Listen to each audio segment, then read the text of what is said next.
bienveillance. Et la semaine d'avant, c'était la paix. En fait, c'est sur vos livrets de carême et de Pâques. On va essayer de voir les fruits de l'esprit semaine après semaine, c'est-à-dire qu'est-ce qui se déploie dans la vie d'un chrétien. Souvenez-vous bien de cette chose. Il ne s'agit pas d'y arriver par vous-même. Tout à l'heure, il y a quelqu'un qui me disait à table, il y a une amie qui me dit, moi en fait, ça change rien que toi tu sois chrétienne et moi je ne le sois pas. Tu sais pourquoi? Parce que en fait, tout ce que tu fais, je le fais. L'important, c'est pas d'avoir la foi, c'est de faire des bonnes choses. Eh bien, en fait, peut-être qu'on vous l'a dit ça déjà. Vous savez, ça change tout la foi, parce que nous, on est convaincus que la bonté, par exemple, c'est pas le fruit de mes qualités, c'est un don de Dieu. C'est-à-dire que la bonté, je vais le recevoir de Dieu, je vais essayer de comprendre ce que c'est qu'être bon à travers l'évangile. Et vous allez voir que ça change beaucoup de choses. Parce que ce qui nous intéresse, pourquoi est-ce qu'on parle des fruits de l'esprit? Pour avoir une vie nouvelle, une vie différente. La question c'est, est-ce que vous, quel que soit votre âge, vous voulez avoir une vie différente, une vie de chrétien, une vie de quelqu'un qui croit en la résurrection de Jésus, qui croit que Jésus m'a sauvé, m'a libéré. C'est ça qui change tout. Est-ce que vous voulez chanter Alléluia et par votre vie? Ça peut faire bizarre. En fait, ça va réjouir les gens. Tu vois, par exemple, Philippe, lui, il croit en Dieu. En plus, il faisait partie des 7 qui avaient été choisis la semaine dernière pour être là. Non, mais vous avez entendu, il y avait de la joie dans toute la ville avec un seul gars.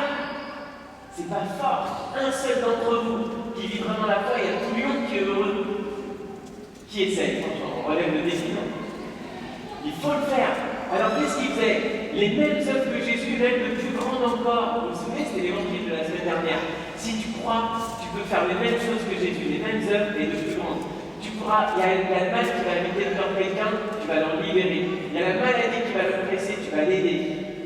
Vraiment, tu pourras parler, tu pourras proclamer, tu pourras prêcher. Il n'y a pas d'âge, il n'y a pas de statut, il n'y a pas besoin d'être un homme, il n'y a pas besoin d'être un prêtre pour annoncer la bonne nouvelle et changer ce monde.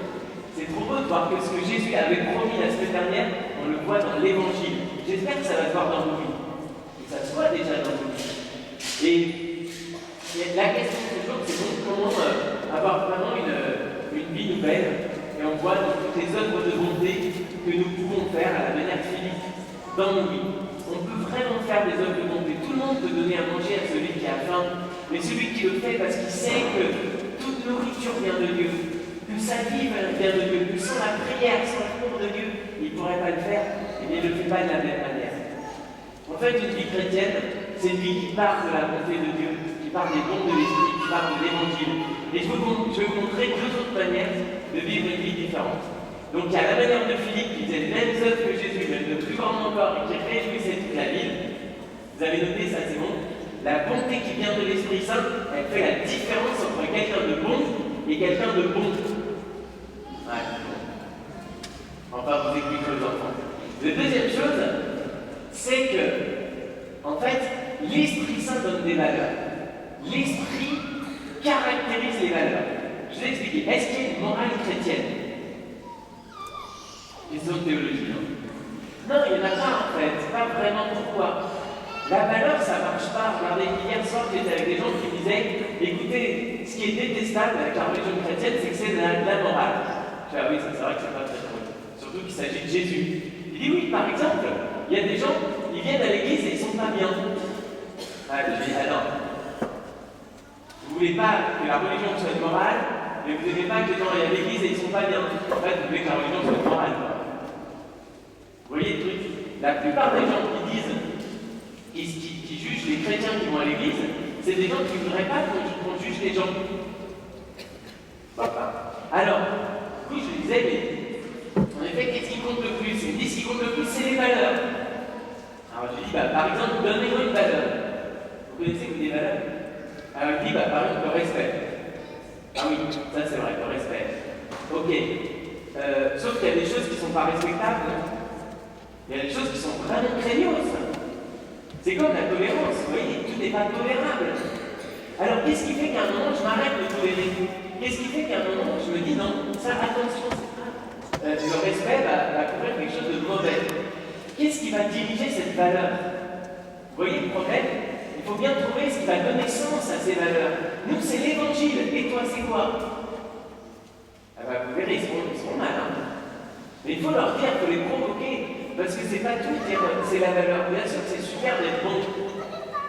Mais voilà où je veux en venir. C'est que si vous voulez avoir une vie chrétienne, il faut avoir une vie droite, une vie morale. Il faut que ce soit une vie qui soit fidèle au commandement de Dieu. Alors ça veut dire quoi? Il ne faut pas coucher avec sa femme ou son mari en mariage. Oui, parce que les gens ils pensent c'est ça, une vie droite, morale, fidèle au commandement. Non, c'est pas ça. C'est plus subtil que ça. C'est-à-dire que, selon mon histoire, ma psychologie, mon tempérament, la vie que j'ai, selon ce qui est juste dans cette situation, c'est de se comporter avec une intention droite où Jésus est au cœur, Jésus est au centre, ce ne soit pas ma pulsion, mon intérêt, mon bénéfice à moi. Le nombre de gens qui arrangent l'évangile à leur sauce, non. Ils doivent arranger leur vie à la sauce de l'évangile. C'est ça, avoir une vie droite.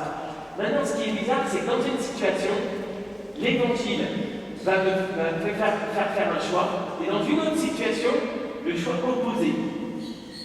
Ah, ça c'est bizarre. Alors les gens qui ne connaissent pas Jésus, ils ne comprennent rien. Ils disent, mais il y a des chrétiens qui disent ci, des chrétiens qui disent ça, des chrétiens qui font ci, des chrétiens qui font ça. Mais oui, parce qu'il y a des gens qui essayent de vivre l'évangile. Et selon les situations, c'est pas pareil. Moi, ce qui compte, c'est que ce soit l'évangile qui détermine ma vie.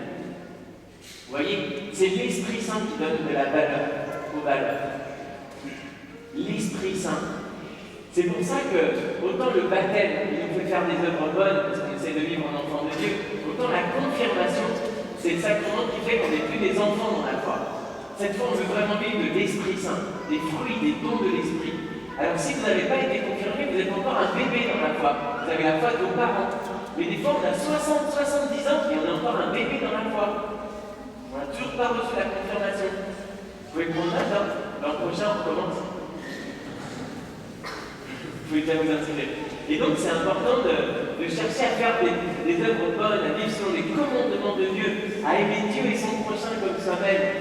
Vraiment que ce soit l'évangile qui donne de la valeur à toute ma vie. Donc, la première chose, on peut faire les mêmes choses, les mêmes œuvres que Jésus. La deuxième, c'est l'esprit qui détermine notre vie et qui est source de toute bonté. Et la troisième, c'est qu'on a une vision qui habite notre vie. Vous savez, ce qui nous tenaille le cœur, c'est l'amour de Jésus. Dans toute situation, je crois que Jésus a la vérité. Et en plus, il envoie l'esprit de vérité pour nous. C'est-à-dire que si, par exemple, je me chamaille avec mon frère ou ma soeur, vous savez ce qui se passe? Celui qui endort, il va voir ses parents pour accuser l'autre. C'est souvent comme ça, en fait. Vous avez remarqué les enfants? Ils disent tous oui. Et en fait, là, l'esprit de vérité, c'est celui qui fait dire, ok, les parents, ils n'ont pas compris ce qui se passe, ils sont fait avoir par ma soeur ou par mon frère, mais le vrai juge, c'est celui qui connaît mon cœur. Et ils vont voir les parents que moi je suis en paix, que je ne suis pas énervé, que je ne vais pas m'exciter. Ils vont dire, oula, peut-être qu'on s'est trompé là. Parce qu'on sait que l'espérance habite notre cœur. L'espérance qui habite notre cœur, c'est que c'est le Christ qui a vaincu. C'est le Christ qui est vainqueur. Soyez capable de prendre compte de cette espérance qui est en vous, de l'amour de Dieu qui vous a sauvé. Je vous donne un exemple. Vous allez bosser demain. Et là, en fait, vous êtes quand même avec votre sac carafon. D'accord? C'est pas cette messe qui va changer complètement. Et il y a quelqu'un qui va vous faire un reproche, par exemple. Ouais, mais là, dans cette situation, si je peux me permettre, c'était pas super ce que vous avez fait. Et vous êtes capable de dire, j'ai peut-être un sac carafon, j'ai peut-être eu tort, mais je suis capable de le voir. Parce que le critère de ma vie, c'est pas d'avoir raison, c'est pas de te dominer, c'est Jésus-Christ. Alors, vous n'allez pas le dire comme ça. Mais vous, ça va se passer comme ça dans votre cœur. Vous allez vous souvenir qui est le maître de mes relations, qui est le maître de mon job. C'est moi ou c'est Jésus. Et vous serez capable d'aller dans ce cadre-là, reprendre une relation, reprendre une chose que vous avez dite, reprendre une manière de travailler, pourquoi pas. Parce que vous avez une espérance qui est en vous. Il y a des gens qui vont peut-être vous dire, mais vous n'êtes pas comme ça. Hein. Vous dire, ah ouais, mais hier j'étais à la messe et ça change tout. Après, vous débrouillez. Vous l'invitez, vous voyez quoi. On peut toujours rendre compte de l'espérance qui est en vous. Les enfants, dernier truc, parce que quand je vous parle, je sais que ça parle à tout le monde. Demain, vous savez, vous dites, t'as fait quoi ce week-end, toi? Alors il va te dire, je sais pas, je joué à la Game-Boy. Non, ça se fait plus ça. À la Wii, quoi. Et toi, t'as fait quoi? Ah, moi c'était super, je suis allé à la messe. Ah bon? T'es allé à la messe? Mais pourquoi tu vas à la messe? Bah franchement, ça me rend heureux et ça m'aide à rendre les gens heureux. Ah ouais. Et il faut être capable de dire pourquoi on vient. Par exemple, là, il y en a qui préparent leur profession de foi. C'est l'occasion de dire il aime la main, on prie pour eux. Voilà. Être capable de rendre compte. Moi, je vais dire la foi dans tout le monde bientôt. Ah bon, mais pourquoi? Parce que ça me rend heureux. Et vous voyez, même s'il y a des choses difficiles dans nos vies, voilà, c'est en Jésus, c'est sur Jésus que je m'appuie. C'est l'évangile que je veux vivre. Quel que soit, voilà, tu vas avoir des difficultés, des choix, difficultés dans une relation avec un copain, une copine, avec des amis, des relations de tout style, soit professionnelles ou autres. C'est l'évangile qui donne de la saveur à la vie. Une vie pleine de bonté, c'est un des fruits de l'esprit, qui nous fait faire des œuvres de bonté, qui nous fait revoir tout le sens de notre vie, de nos valeurs, et qui nous permet de rendre compte de la joie qui est dans nos cœurs. Gardons cette espérance-là, c'est elle qui change le monde, c'est celle qui fait la différence. C'est notre vision, cette vision du ciel que Jésus a ouvert, qu'on célébrera jeudi, le jour de l'Ascension. C'est cette vision-là qui détermine notre vie. Le Seigneur, dans le psaume, tu nous invitais à t'acclamer. Acclamez Dieu toute la terre. Fêtez la gloire de son nom. Glorifiez-le en célébrant ses louanges. Et nous, on voudrait se souvenir toujours de ce que tu as fait pour nous. On ne voudrait pas oublier tous les merci qu'on pourrait dire dans notre vie.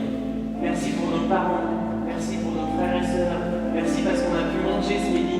Parce qu'on va dormir à l'abri ce soir. Merci parce qu'il y a des gens qui nous réconfortent. Merci parce qu'on, quand ça va pas, on s'appuie sur toi et on retrouve de l'énergie.